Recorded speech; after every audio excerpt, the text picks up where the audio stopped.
Assalamualaikum warahmatullahi wabarakatuh. Alhamdulillahi ala ihsanih wa syukru lahu ala imtinanihi wa taufiqih. Wa ashhadu an la ilaha illallah wahdahu la syarika la ta'ziman li sya'nih. Wa ashhadu anna Muhammadan abduhu wa rasuluhu da'in ila ridwanih. Allahumma salli wa sallim alaihi wa ala alihi wa ashabihi wa ikhwanih. Ahibati fillah, para jamaah, ibu-ibu dan juga bapak-bapak yang dirahmati Allah Subhanahu wa taala. Alhamdulillah, di sore hari ini, di hari yang penuh dengan berkahnya, hari Jumat, Allah Subhanahu wa taala masih memberikan kepada kita kesempatan dan juga kekuatannya kepada kita sehingga kita bisa hadir di tempat yang mulia ini. Semoga Allah Subhanahu wa taala senantiasa melimpah curahkan kepada kita ilmu yang bermanfaat, hati yang khusyuk dan doa yang dikabulkan oleh Allah Azza wa Jalla. Ahibati fillah, ibu-ibu yang dirahmati Allah dan juga para bapak yang dirahmati Allah Subhanahu wa taala. Pada kesempatan di sore hari ini insyaallah kita melanjutkan kitab Al-Minhaj bagian yang ketujuh, yaitu fi khuluqil haya. Malu adalah akhlak Islam. Malu adalah akhlak Islam. Di dalam pembahasan ini ada sebuah hadis yang lebih daripada satu menjelaskan tentang malu. Sebagaimana hadis yang pertama disebutkan dari Abu Mas'ud Uqbah bin Amr Al-Ansari Al-Badri radhiyallahu anhu qala qala Rasulullah sallallahu alaihi wasallam inna mimma adraka an-nasa min kalamin nubuwatil ula idza lam tastahi fasna' ma syi'ta. Rawahul Bukhari. Dari Abu Mas'ud Uqbah bin Amr Al-Ansari Al-Badri radhiyallahu anhu, ia berkata, Rasulullah sallallahu alaihi wasallam bersabda, sesungguhnya salah satu perkara yang telah diketahui oleh manusia dari kalimat kenabian terdahulu adalah apa? Jika engkau tidak malu, berbuatlah sesukamu.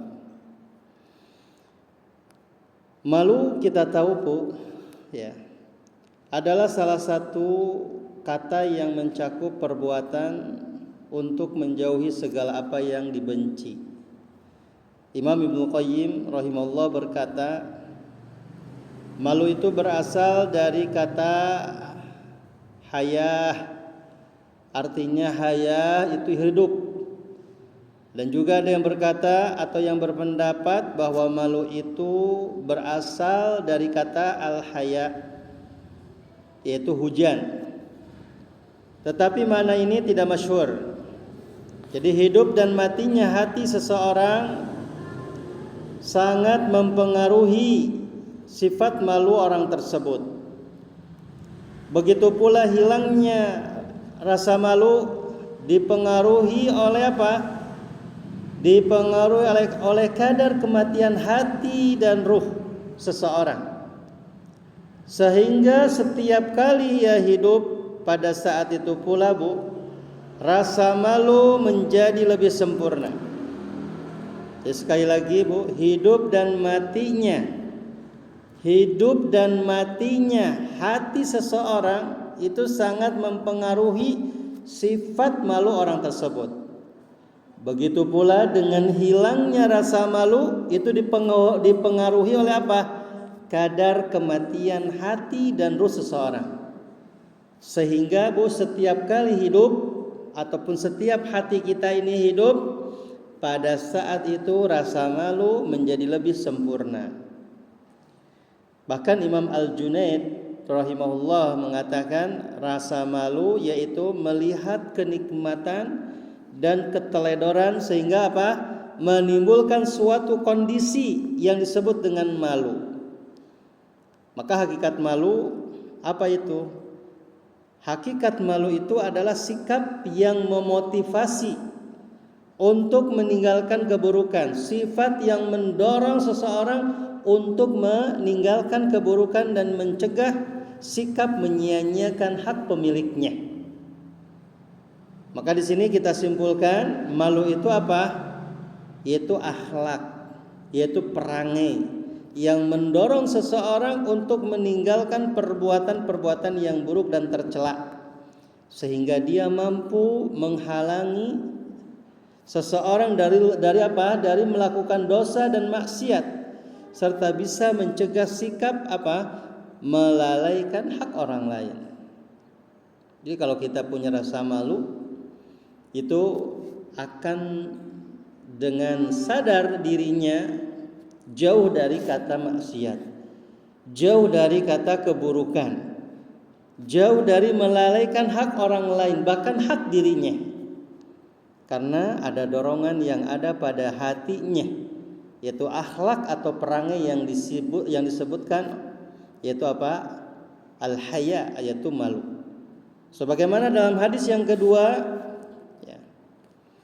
Nabi SAW mengatakan al-imanu bid'un wa sab'una au bid'un wa sittuna syu'bah fa afdaluha la ilaha illallah wa adnaha imatatul adza anit tariq wal haya'u syu'batun minal iman. Nah, ini hadis yang kedua pun sama, Bu, berkaitan dengan apa? Iman ataupun berkaitan dengan al-haya. Disebutkan oleh Nabi SAW sebagaimana beliau bersabda, iman itu ada 70 sekian atau ada 60 sekian, dan yang paling utama, ya, yang paling afdal iman itu adalah la ilaha illallah, yang paling tinggi. Dan yang paling rendah iman itu adalah menyingkirkan duri, ya, yang menghalangi jalannya manusia. Dan malu itu adalah bagian dari iman. Maka di sini malu senantiasa disandingkan dengan namanya iman. Bila mana kita punya iman, berarti kita punya rasa malu. Bila mana tidak punya iman, berarti rasa malunya ada atau tidak ada? Tidak ada. Imannya enggak ada, berarti malunya pun tidak ada. Maka di sini para jamaah ibu-ibu yang dirahmati Allah Subhanahu wa taala, apa di antaranya keutamaan bahwa apa? Rasa malu itu harus ada pada diri kita. Yang pertama, malu pada hakikatnya apa? Tidak mendatangkan sesuatu kecuali kebaikan. Tidak ada kebaikan kecuali pasti dia punya rasa malu. Kenapa? Karena tidak akan ada kebaikan melainkan dirinya apa? Ada rasa malu. Itu adalah hakikat yang pertama. Jadi maksudnya malu ini mengajak pemiliknya, mengajak pelakunya agar dia menghias diri dengan yang mulia, dengan menjauhkan diri dari sifat-sifat yang hina, ya. Sebagaimana Rasulullah SAW mengatakan dalam sabdanya, al-haya'u la ya'ti illa bi khair. Nabi mengatakan dari poin yang pertama di antara keutamaan malu adalah apa? Nabi mengatakan al-haya'u la ya'ti illa bi khair. Malu itu tidak mendatangkan sesuatu melainkan kebaikan semata-mata. Jadi sampai kapanpun, dimanapun kita kita memiliki perangai malu, memiliki akhlak yang malu, ya, pasti akan mendatangkan sesuatu yang baik. Bahkan di dalam riwayat yang lainnya disebutkan oleh Nabi SAW, al-haya'u khairun kulluh. al-haya'u khairu kulluh, bahwa malu itu kebaikan seluruhnya. Maka di sini rasa malu adalah merupakan akhlaknya para nabi, terutama pemimpin kita, yaitu siapa? Nabi kita, Nabi Muhammad SAW, yang kita tahu bahwasanya malunya Nabi atau rasa malunya Nabi, keisinan Nabi itu melebihi seorang gadis yang sedang dipingit. Kita tahu dulu bahwasanya gadis-gadis yang ada di perkampungan, ya, dipingitnya, Bu, tidak keluar, ya, tidak bebas, bahkan keluar pun ya malu.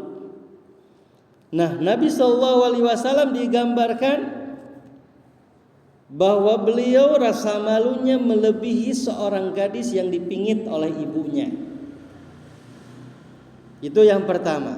Jadi akhlak para nabi ada pada mereka, yaitu rasa malu. Ya. Kemudian keutamaan yang kedua, sebagaimana hadis yang kedua tadi, bahwa malu ini adalah cabang keimanan. Jadi malu ini adalah merupakan apa? Keimanan. Memposisikan diri kita adanya iman ataupun adanya tidak adanya, maka lihat rasa malunya ada atau tidak ada. Bila mana ada, berarti ada keimanannya. Bila tidak ada, berarti tidak ada keimanannya. Sebagaimana hadis yang tadi, Nabi SAW bahwasanya iman itu kan memiliki lebih daripada 70 atau lebih daripada 60 cabang. Cabang yang paling tinggi adalah apa? Perkataan la ilaha illallah.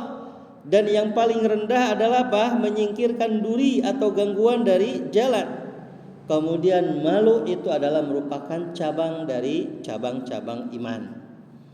Itu yang kedua. Jadi jelas yang kedua, malu memiliki keutamaan. Kenapa? Karena malu itu bagian dari cabang-cabang keimanan. Karena tingkatan keimanan itu bertingkat-tingkat, ya. Di antara 70 sekian, di antara 60 sekian, di antara yang 1 sampai 70 itu di antaranya rasa malu termasuk di dalamnya, Bu. Ya, rasa malu itu termasuk di dalamnya. Kemudian keutamaan yang ketiga, di antara rasa malu disebutkan oleh mu'allif rahimallahu taala bahwasannya Allah Azza wa Jalla begitu cintanya kepada orang-orang yang malu. Allah mencintai kepada orang yang memiliki rasa malu. Sebagaimana Rasulullah SAW bersabda, Innallaha azza wa jalla hayyun sittirun yuhibbul haya was sitr fa idza iktasala ahadukum falyastatir. Nabi SAW mengatakan sesungguhnya Allah azza wa jalla maha pemalu, maha menutupi. Dia mencintai rasa malu dan ketertutupan. Apabila salah seorang dari kalian mandi, maka hendaklah dia menutup dirinya. Kata Nabi SAW, ya, tentang keutamaan malu yang ketiga ini adalah Allah mencintai orang-orang yang memiliki perangai malu. Karena kita tahu bahwasanya Allah maha pemalu, Allah maha menutupi. Dia mencintai orang-orang yang memiliki rasa malu dan ketertutupan. Maka apabila salah seorang di antara kalian, ya, ketika kita mandi, ya, maka hendaklah dia menutup diri. Kemudian keutamaan yang keempat, sebagaimana yang disebutkan oleh Syekh, yang keempat adalah malu adalah akhlaknya para malaikat pun sama. Sebagaimana Rasulullah SAW bersabda, Ala astahyi min rajulin tastahi minhul malaikah. Nabi mengatakan, apakah aku tidak pantas merasa malu terhadap seseorang? Ya, apakah aku tidak pantas merasa malu terhadap seseorang, padahal para malaikat pun merasa malu kepadanya, yaitu kepada Rasulullah SAW. Berarti bukan hanya kita, ya Bu, ya, yang dituntut untuk memiliki perangai ataupun akhlak makhluk tersebut. Tapi juga makhluk-makhluk yang lain, diantaranya apa? Malaikat pun sama. Kemudian keutamaan yang kelima di antara rasa malu adalah apa? Malu adalah akhlaknya Islam. Bagian dari akhlak, bagian dari karakter, bagian dari perangai, yaitu apa? Malu. Sebagaimana Rasulullah SAW mengatakan, Inna likulli dinin khuluqan wa khuluqil islami apa? Al-haya.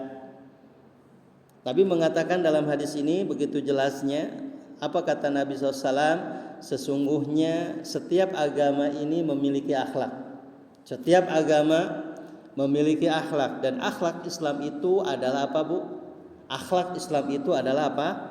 Adalah malu. Ya, jadi jelas di sini begitu banyak hadis dan juga apa dalil Al-Quran maupun hadis Nabi SAW menunjukkan bahwasanya malu ini diperintahkan oleh Allah dan juga Nabi-Nya. Kemudian yang keberapa, Bu? Keutamaan yang keberapa? Keutamaan yang keenam di antara rasa malu, bahwasanya malu ini sebagai apa? Sebagai penolak, sebagai penghalang pemiliknya dari melakukan maksiat.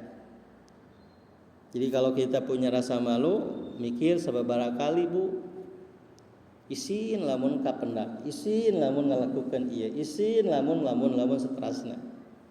Jadi dengan adanya rasa malu yang ada pada diri kita, baik ucapan, ya, baik tingkah laku ataupun segala hal dari seseorang kepada dirinya, kepada orang lain, ya.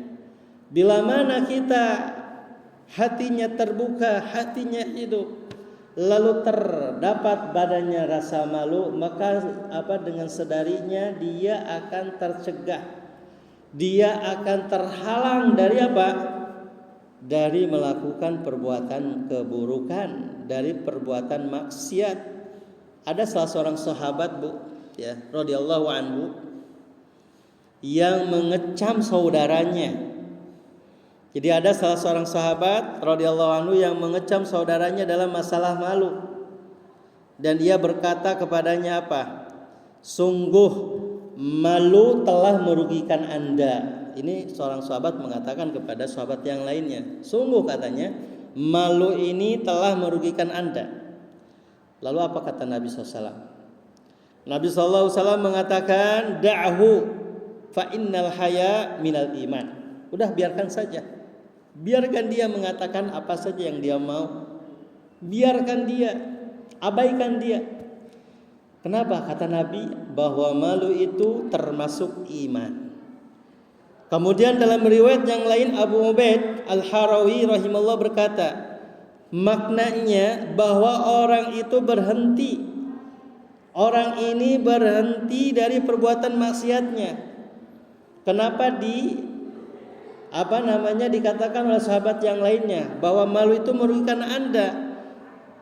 Padahal kalau kita perhatikan, Bu, dari hadis yang barusan, maknanya adalah orang ini berhenti melakukan maksiat. Apa alasannya dia berhenti dari melakukan maksiat? Karena di dirinya ada rasa apa? Rasa malu. Sehingga rasa malu itu seperti apa? Seperti kita memiliki cahaya keimanan yang menerangi hati seseorang. Ketika kita memiliki hati yang penuh dengan cahaya, Bu, coba bayangkan oleh Ibu.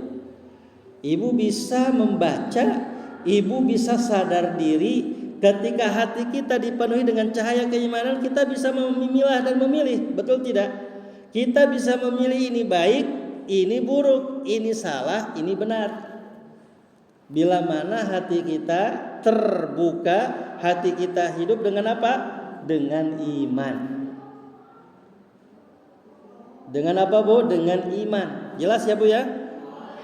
Jadi kita kalau memperhatikan rasa malu yang ada pada diri kita, rasa malu yang ada pada diri seseorang yang tumbuh pada hatinya, ya, itu bisa mencegah dirinya dan juga orang lain dari perbuatan apa? Perbuatan maksiat. Nah, itu Yang keberapa Bu? Keutamaan yang keberapa? Keutamaan yang keenam.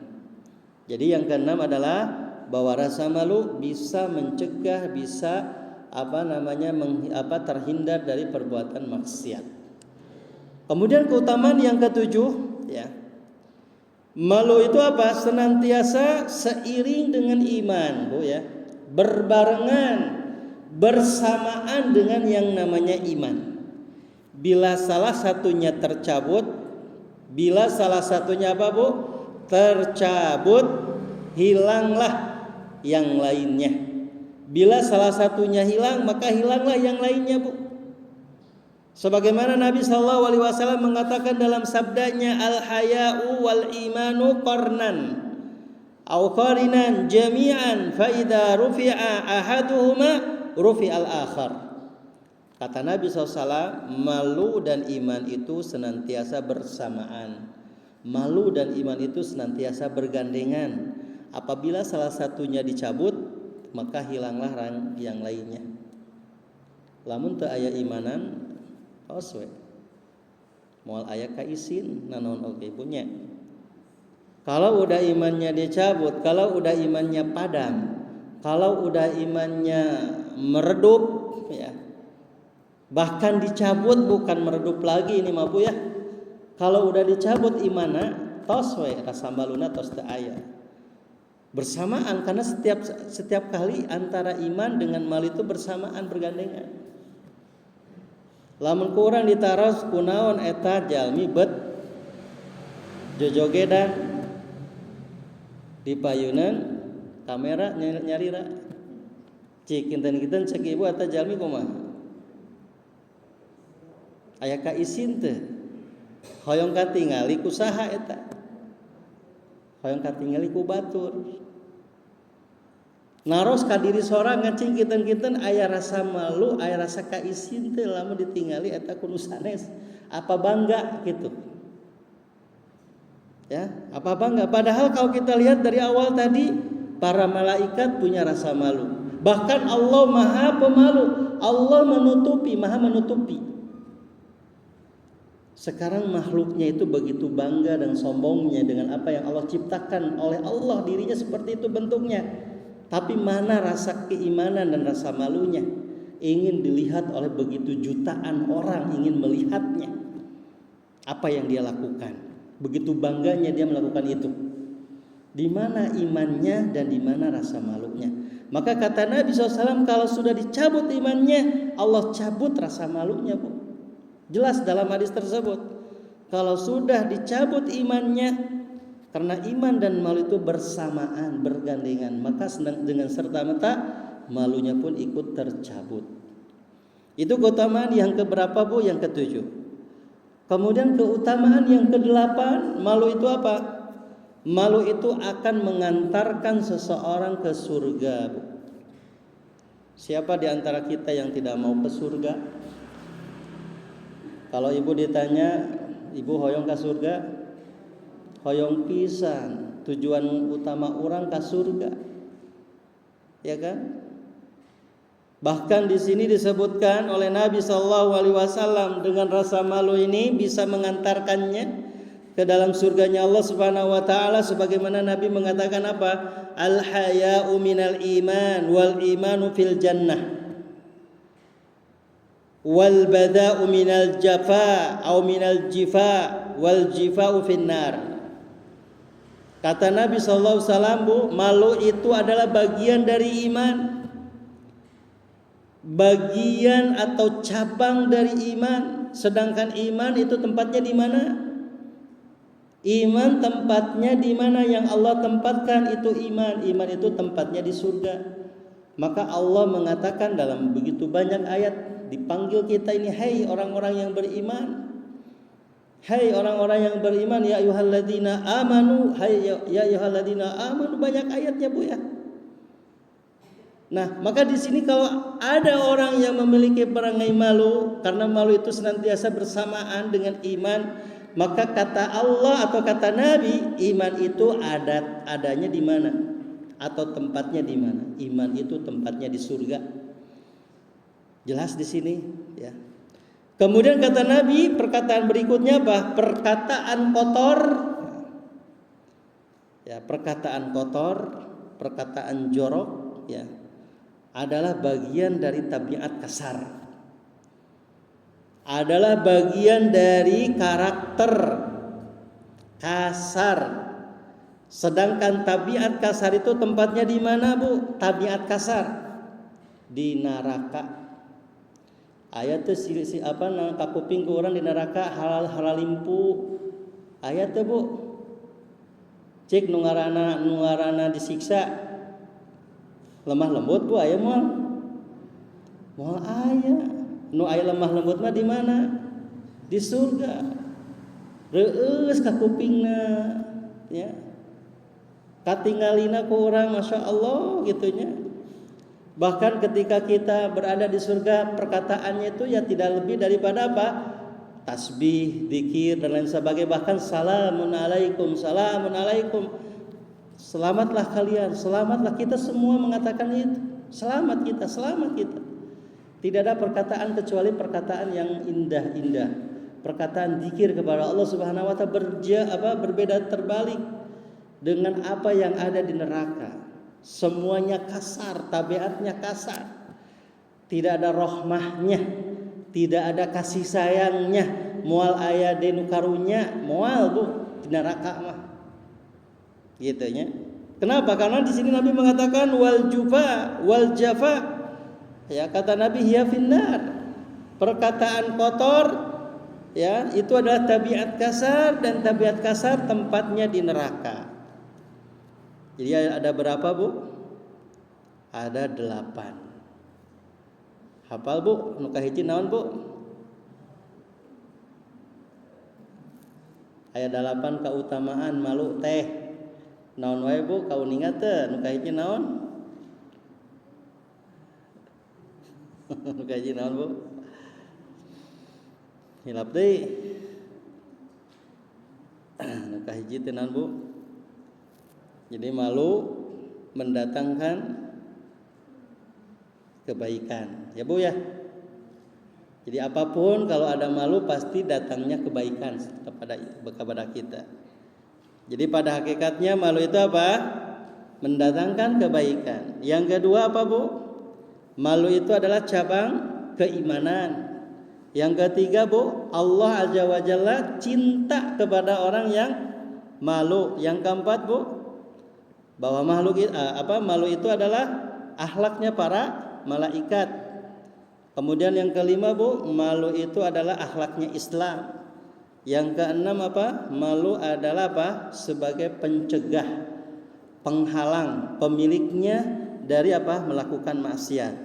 Yang ketujuh apa, Bu? Malu ini senantiasa seiring bersamaan dengan apa? Dengan iman. Yang kedelapan, Bu, nu nomor naon? Nu haneut keneh? Naon, Bu? Iya, malu itu akan mengantarkan kita ke surga. Kemudian yang berikutnya, Bu, malu ini adalah warisan para nabi terdahulu. Warisan. Jadi para nabi itu mewariskan apa? Bukan mewariskan uang, tapi mewariskan ilmu, mewariskan akhlak yang baik. Di antaranya malu. Rasulullah SAW bersabda, sesungguhnya salah satu perkara yang tadi dibaca hadis yang pertama, sesungguhnya salah satu perkara yang telah diketahui manusia dari kalimat kenabian terdahulu, nah itu menunjukkan bahwasanya ya nabi yang dahulu menunjukkan bahwasanya begitu agungnya sifat malu yang ada pada mereka. Yang mana para nabi dahulu sampai para nabi setelahnya itu mewariskan apa? Mewariskan rasa malu ini. Ya, dari generasi ke generasi hingga generasi kita ini umat Nabi Muhammad SAW. Maka di sini para jamaah ibu-ibu yang dirahmati Allah Subhanahu wa taala, di antara perkara yang didakwahkan ya oleh para nabi terdahulu kepada hamba Allah Azza wa Jalla adalah apa? Berakhlak mulia. Ya, berakhlak apa? Berakhlak mulia, di antaranya apa? Rasa malu. Kenapa? Karena rasa malu ini merupakan sifat yang terpuji. Dan malu ini adalah dianggap baik. Bahkan malu ini diperintahkan serta tidak dihapus dari syariat Islam atau dari syariat-syariat Nabi terdahulu. Kemudian Nabi SAW kita tahu adalah sosok pribadi yang apa? Yang sangat pemalu, ya Bu ya. Kita tahu Rasulullah SAW ini adalah seorang Nabi dan seorang pribadi yang sangat pemalu. Kenapa? Karena Allah Azza wa Jalla mengatakan dalam firman-Nya surat Al-Ahzab ya ayat 53, Allah berfirman apa? A'udzu billahi minasyaitonir rajim. Ya ayyuhalladzina amanu la tadkhulu buyutan nabiy illa ayyudzana lakum ila ta'amin ghaira nadirin inah walakin idza du'itum fadkhulu fa idza ta'imtum fantashiru wala musta'nisina li hadis inna dzalikum kana yu'din nabi fayastahyi minkum wallahu la yastahyi minal haq. Coba perhatikan, Allah menyebutkan sosok pribadi Nabi SAW adalah sangat pemalu. Di dalam ayat ini Allah mengatakan, hai orang-orang beriman, hai orang-orang yang beriman, janganlah kamu memasuki rumah-rumah Nabi kecuali bila kamu diizinkan untuk makan dengan tidak menunggu-nunggu waktu masak. Waktu apa? Waktu masak makanannya. Tetapi jika kamu diundang, maka masuklah. Dan bila kamu selesai makan, kalau sudah beres makan diundang oleh Nabi, keluarlah ya, tanpa asik memperpanjang percakapan. Ya, kita kan tahu ya Bu, kalau udah beres makan mengobrol ngalir ngidulnya, orang teh diundang. Ngobrol ngalir ngidul, kali itu kadieu gitu ya. Tah, ini disebutkan dalam apa ayat ini, ketika para sahabat diundang oleh Nabi untuk makan, maka segeralah keluar, segeralah meninggalkan, tanpa harus memperlama lagi duduk di sana untuk apa? Memperpanjang percakapan. Kenapa? Karena sesungguhnya yang demikian itu akan mengganggu Nabi. Lalu Nabi apa? Menyuruh ataupun lalu Nabi malu kepada Anda untuk menyuruh kamu keluar. Kan terausnya lamun diusir menyabunya. Sing punya perawasan we atuh tos diundang, tos dipasian tuang masih kene naon namina teh carali keneh gitu nya cik ke dapar kadu parawasan gitu nya sapertos kitu. Ini juga sama di dalam ayat ini ya. Nabi merasa malu untuk apa? Mengusir para sahabatnya untuk keluar. Dan Allah tidaklah malu menerangkan yang benar. Jadi kalau perkara yang benar tidak usah malu Bu ya.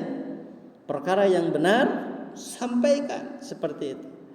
Maka di sini Abu Sa'id Al-Khudri radhiyallahu anhu berkata, "Kana an-nabiy sallallahu alaihi wasallam ashadda haya'an minal adra fi hidriha." Abu Sa'id Al-Khudri mengatakan bagaimana sosok pribadi Nabi SAW, dikatakan oleh beliau, Nabi SAW itu adalah lebih pemalu daripada gadis yang dipingit di kamarnya. Zaman ayeuna aya teh nu dipingit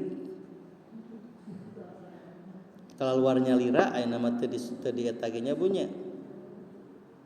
Kalaluarnya lira aya nama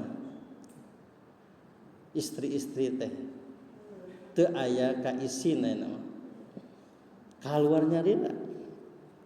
Ai baheula mah ieu teh geus dicirian tah pokona namanya erek di lamar ku seseorang dipingit gitu ulah sampai ka terangeun. Nya raraina sagarupina gitu. Nah, Nabi itu diibaratkan perangai merasa malunya melebihi gadis yang dipingit, Bu. Bayangkan. Ya. Seperti itu. Bahkan Imam Al-Qurtubi rahimahullah mengatakan malu ya yang dibenarkan adalah malu yang dijadikan Allah Azza wa Jalla sebagai apa? Sebagai bagian dari keimanan dan perintahnya. Itulah yang layak. Ya. Bukan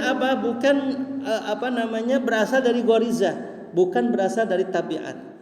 Tapi kita tahu ya bahwasanya tabiat seseorang kalau muncul dari sejak kecil udah rasa malu, itu bisa mendorong, bisa membantu terciptanya sifat malu yang diusahakan, ya. Sehingga menjadi tabiat itu sendiri. Nah, maka di sini Nabi SAW memiliki dua jenis malu ini, ya. Malu karena memang udah tabiatnya. Jadi tos ayat ti kapungkurna gitu, ya. Rasa malunya udah ada muncul pada dirinya. Rasa malunya itu udah jadi tabiat dia, ya. Maka di sini kita tahu bahwasanya Nabi Shallallahu Alaihi Wasallam ya memiliki dua jenis malu ini. Akan tetapi sifat tabiat beliau lebih malu daripada apa? Gadis yang dipingit.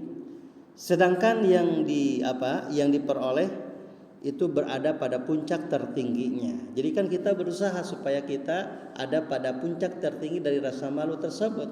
Bukan karena memang bawaan udah malu dari sejak lahirnya, ya, bukan. Tapi harus didorong juga, ya, sehingga dia memiliki rasa malu yang tinggi. Nah, itu yang pertama. Kemudian yang kedua, apa makna perintah di dalam hadis yang tadi? Ya. Apa makna perintah yang dibaca di awal, Bu? Fasna ma'sita idalam tastahi fasna ma'sita. Apa makna perintah tersebut, Bu? Kata Nabi Shallallahu Alaihi Wasallam, jika engkau tidak merasa malu, berbuatlah sesukamu. Cik kinten-kinten naon ieu maksudna? Jika kata Nabi, jika engkau tidak punya rasa malu, maka berbuatlah sesukanya. Maka di sini ada beberapa pendapat di antara para ulama di dalam menafsirkan perintah tersebut. Di antaranya yang pertama, bahwa perintah tersebut artinya apa, Bu? Artinya adalah peringatan dan ancaman. Ya, bukan berarti semata-mata diperintahkan itu, ya, bukan, tapi itu adalah merupakan ancaman.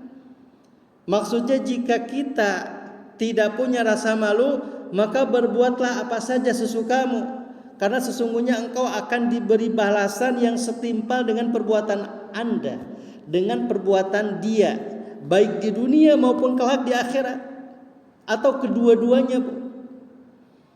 Jadi maknanya adalah jika kita tidak punya rasa malu, maka silakan perbuat apa yang kamu suka, tapi ingat, Allah akan membalas apa yang dia lakukan, baik di dunia maupun kelak di akhirat, ataupun kedua-duanya di dunia dan di akhirat. Seperti dalam firman Allah Ta'ala, Allah mengatakan i'malu ma syi'tum innahu bima ta'maluna basir. Allah mengatakan dalam surat Fussilat ayat 40, Allah mengatakan apa, Bu? I'malu ma syi'tum, perbuatlah apa yang kamu inginkan. Tapi ingat, sesungguhnya Allah Maha melihat apa yang kamu lakukan. Cik kintan-kintan lamun orang ayeuna erek ngalakukan dosa, cek Allah tepek ngalakukan dosa, tapi ulah di bumi Allah. Ek di mana, Ibu? Sok ayeuna orang ngalakukan dosa, tapi ulah tuang anu di pasianku Allah. Ek di mana tuang urang? Matiasa.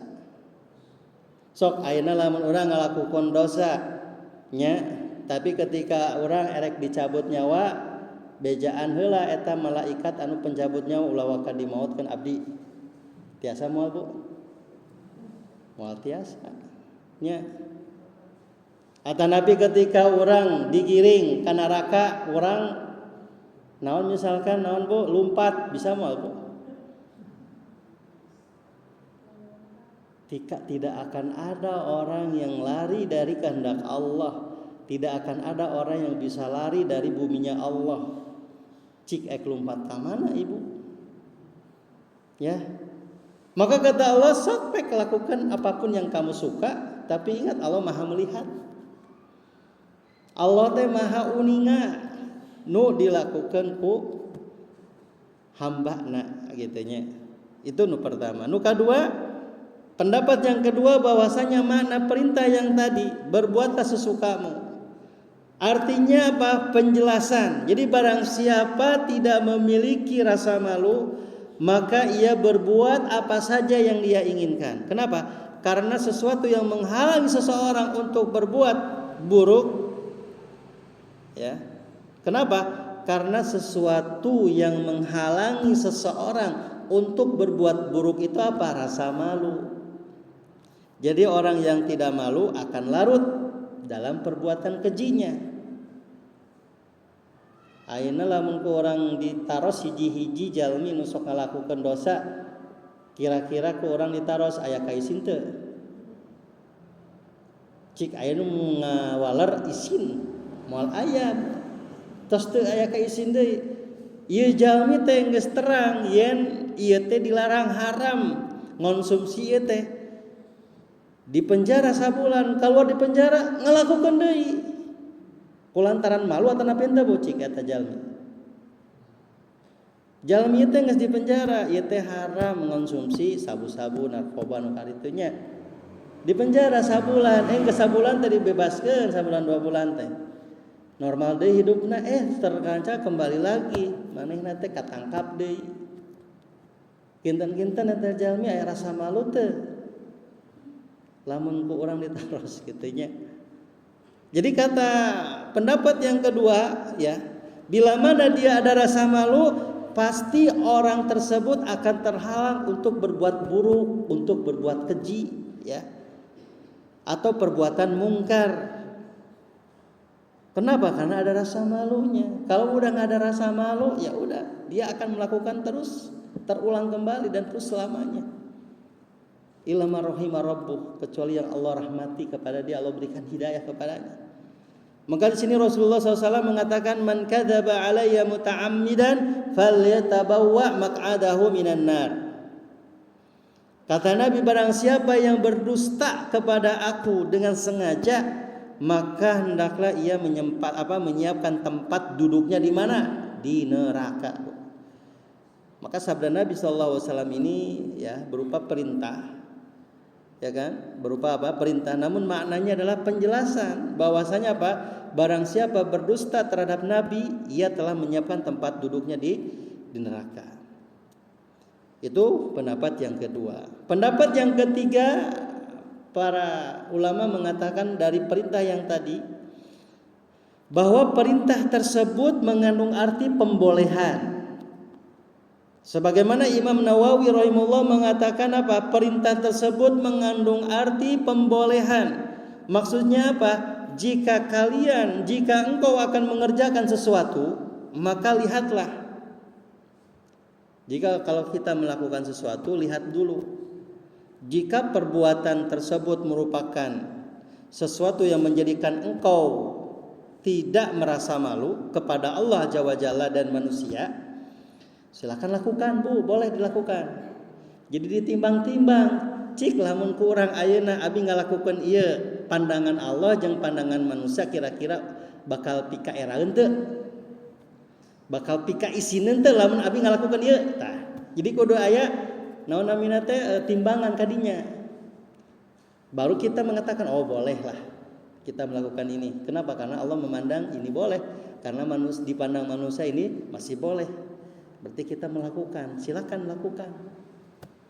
Tapi kalau sebaliknya, kalau dipandang oleh Allah, kalau kita berbuat ini, aduh sigana mah bakal pika eraeun ya, pika isina Nabi melakukan ieu. Boh di pandangan Allah maupun di pandangan jalmi. Maka ini pendapat yang ketiga, maka tinggalkanlah. Tong dilakukan. Dari 3 pendapat yang tadi, mana yang lebih kuat, Bu? Pendapat nukahiji naon? Pendapat nukahiji tadi mengatakan bahwa itu ancaman.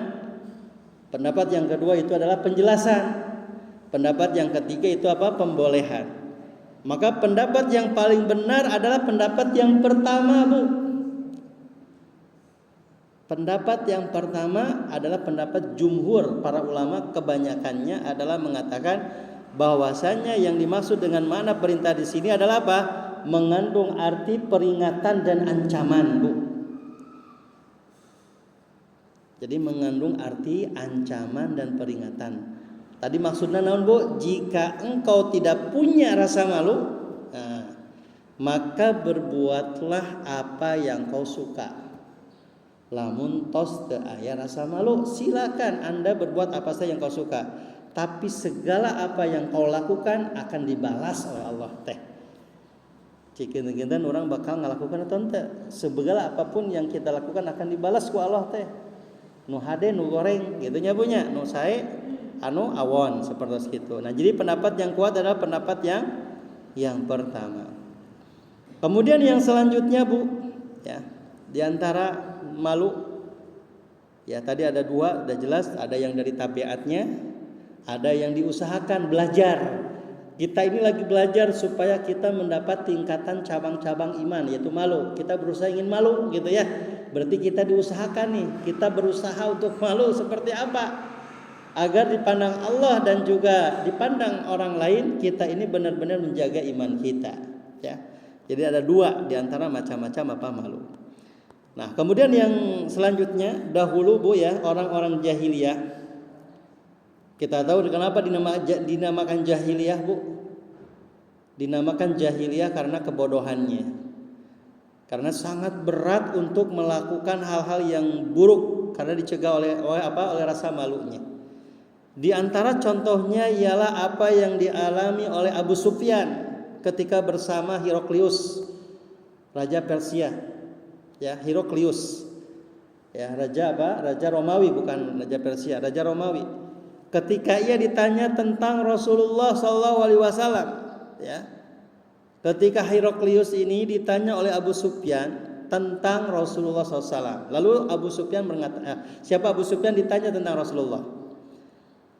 Abu Sufyan mengatakan, fa wallahi laulal haya min ayyatiru alayya kadiba lakadzabtu alaih. Demi Allah, kata Abu Sufyan, demi Allah Azza wa Jalla, kalau bukan karena rasa malu yang menjadikan aku khawatir dituduh oleh mereka sebagai pendusta, niscaya aku akan berbohong kepadanya tentang Rasulullah SAW. Jadi tanya kumaha Rasul teh, kan membawa surat supaya Heraklius teh masuk Islam. Ditanya ku Heraklius bagaimana Rasulullah itu. Bisa saja mungkin Abu Sufyan berbohong menceritakan bagaimana Nabi, tapi Abu Sufyan enggak berbohong, sesuai apa adanya. Jadi betul-betul rasa malu telah menghalanginya untuk membuat kedustaan, kebohongan atas nama Rasulullah SAW. Kenapa? Karena malu itu jika dituduh, kalau kita katakan, ya, itu berarti sebagai pendusta. Kemudian yang terakhir di antara pembahasan di sore hari ini, ya, apa konsekuensi malu menurut syariat Islam ini? Apa konsekuensinya Bu? Sebagaimana Nabi SAW, ya, Nabi mengatakan yang artinya, hendaklah kalian ini malu kepada Allah Azza wa Jalla dengan sebenar-benar malu. Kenapa? Karena barang siapa yang malu kepada Allah Azza wa Jalla dengan sebenar-benar malu, maka hendaklah ia menjaga kepala dan apa yang ada padanya. Hendaklah ia menjaga perut dan apa yang dikandungnya.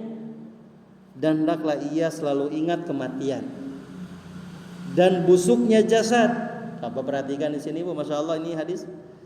Ya, kata Nabi SAW, hendaklah kita ini malu kepada Allah Azza wa Jalla dengan sebenar-benar malu. Kenapa? Kalau kita benar-benar malu di hadapan Allah Subhanahu wa Ta'ala, maka ia akan menjaga kepala kita yang ada pada kita dan apa yang ada pada otak kepala ini. Kemudian kita juga menjaga perut kita yang ada pada kita dan juga isi perut kita. Dan juga ingatlah kematian. Kenapa? Karena kematian kita akan ada jasad kita itu apa Bu? Busuk, ya kan? Barang siapa yang menginginkan kehidupan akhirat, hendaklah ia meninggalkan perhiasan dunia.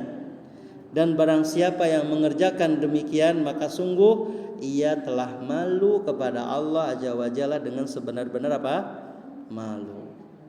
Nah, itu diantaranya Bu konsekuensinya ya Bu ya. Kalau kita malu kepada Allah, insya Allah akan meninggikan derajat kita di dalam surga dan dimasukkan ke dalamnya. Maka di sini jangan sampai ada orang yang tercela karena malunya. Ya, malu yang menyebabkan dia menyia-nyiakan hak. Ya, menyia-nyiakan hak dirinya dan juga hak orang lain, ketidakmampuan dan kelemahan. Ya. Maka yang dikatakan malu yang tercela adalah apa Bu? Yang dia menyebabkan pelakunya menyia-nyiakan hak Allah Azza wa Jalla. sehingga ia apa? Ia beribadah kepada Allah dengan kebodohan. Jadi dia beribadah kepada Allah tapi nggak tahu ilmunya. Dia tidak bertanya kepada apa? Kepada ustadz. Dia tidak bertanya kepada kiai tentang urusan agamanya, gitu ya. Bahkan dia menyia-nyiakan hak orang lain, bahkan menyia-nyiakan kaum muslimin secara umum. Maka ini adalah malu yang tercela, Bu. Berarti dia lemah dan tidak berdaya. Di antaranya apa sifat malu yang tercela, Bu? Tidak ngaji, nyabunya malu mengaji isin bedengaos teh, eta malu tercela eta mah, Bu. Malu baca Quran, ulah malu ai baca Quran mah tong isin. Terus isin nahi mungkar, melarang yang apa? Kemungkaran tong isin. Ya. Ataupun malu salat berjamaah di masjid, ya. Malu memakai busana muslimah, busana yang syar'i. Malu mencari nafkah yang halal untuk keluarganya bagi laki-laki. Maka ini adalah sifat malu yang tercela, ya. Tercela. Maka di sini para hadirin hadirat yang dirahmati Allah Subhanahu wa taala, maka kalau ada orang yang malu untuk ngaji, malu untuk menuntut ilmu, dipastikan orang tersebut tidak akan dapat ilmunya, Bu, tidak akan dapat ilmu syariat Islam. Kenapa, Bu? Karena kata Mujahid rahimahullah mengatakan la yata'allamul ilma mustahi wala mustakbir. Orang yang malu dan orang yang sombong tidak akan mendapatkan ilmu. Jadi orang ingin mendapatkan ilmu ulah sombong, ingin mendapatkan ilmu ulah isin, nya. Kunaon, Bu? Kenapa, Bu? Karena ingat bahwasanya Ummul Mukminin Aisyah istri Nabi, ya Bu ya. Istri Nabi mengatakan bahwasanya wanita Ansor adalah wanita yang apa? Sebaik-baik wanita adalah wanita Ansor. Kenapa? Karena rasa malu tidak menghalangi mereka untuk memperdalam ilmu agama. Jadi orang Ansor mah teu isinan lamun perkara agama, naros ka Rasul, bahkan yang paling banyak meriwayatkan hadis. Ya, salah satu contohnya ya yang terakhir ya Bu ya. Di antara wanita Ansor, mereka selalu bertanya kepada Rasulullah SAW permasalahan agama yang rumit yang mereka hadapi. Rasa malu tidak menghalangi mereka untuk bertanya kepada Rasulullah SAW. Di antaranya contohnya siapa? Ummu Sulaim radhiyallahu anha pernah bertanya kepada Rasulullah, Bu, cik kinten-kinten lamun urang kumaha posisi urang. Ummu Sulaim bertanya kepada Rasulullah, wahai Rasulullah, sesungguhnya Allah Azza wa Jalla tidak malu terhadap apa? Terhadap kebenaran. Apakah seorang wanita wajib mandi apabila ia mimpi? Mimpi naon, Bu? Mimpi berjima. Cik kinten-kinten orang aya kaisin teh lamun naros ka Rasul. Ya. Maka Nabi SAW mengatakan apa? Apabila ia melihat air, apabila keluar maksudnya, maka mandilah. Nah ini diantaranya, Bu ya, salah satu contoh wanita Ansor itu tidak terhalang rasa malunya ketika bertanya tentang masalah agama, tentang masalah syariat Islam yang dia hadapi begitu rumit. Maka dia bertanya kepada Rasulullah Shallallahu Alaihi Wasallam. Nah itu diantaranya, Bu, salah satu contoh ya bahwasanya rasa malu itu ada yang terpuji dan juga ada yang tercela. Maka di sini saya akhiri, buah dari rasa malu ini ya jelas ya Bu ya, bahwa dia akan kuat perilaku baiknya, sedang perilaku jeleknya akan melemah. Ya. Saat sikap malunya melemah, maka sikap buruknya akan menguat. Nah, hati-hati Bu ya. Jadi apa kata muallif rahimahullahu taala, bila rasa malunya lebih dominan, maka kuat pula perilaku baiknya. Sedang perilaku jeleknya akan melemah. Namun sebaliknya, saat sikap malunya sudah melemah, meredup, maka sikap buruknya akan menguat dan kebaikannya akan meredup. Maka itulah diantaranya ya. Jadi jelas ya Bu ya, sifat malu semuanya terpuji dan senantiasa ini disyariatkan oleh para nabi terdahulu. Mungkin itu saja yang bisa saya sampaikan di pertemuan sore hari ini, mudah-mudahan bermanfaat.